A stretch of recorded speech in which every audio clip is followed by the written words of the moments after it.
As I said in an earlier video, Mark's Gospel doesn't have any of the resurrection stories. It just suddenly stops when the women go and see the empty tomb. Well, Matthew, or the writer of Matthew's Gospel, as you know, has been following Mark's Gospel, adding to it, updating it a bit.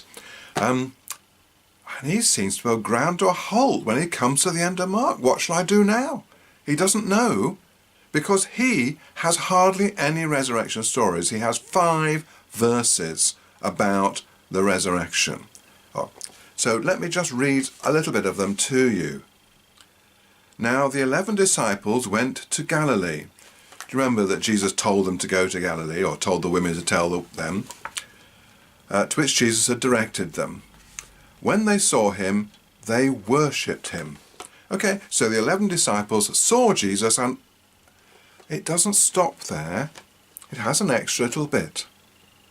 When they saw him, they worshipped him, but some doubted. That makes no sense at all if Jesus had physically risen from the dead.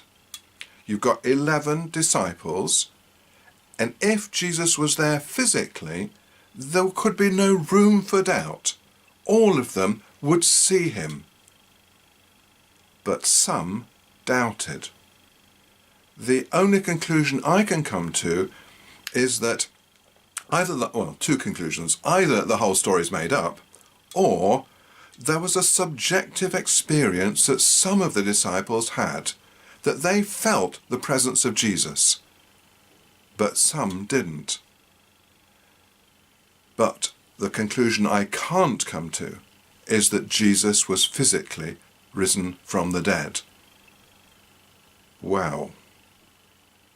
The whole of Christianity is based on the resurrection, but we've now got one gospel that has no stories whatsoever, and a second gospel that only has 5 verses and includes the phrase, some doubted.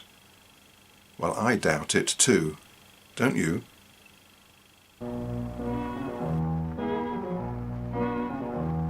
It ain't necessarily so. It ain't necessarily so.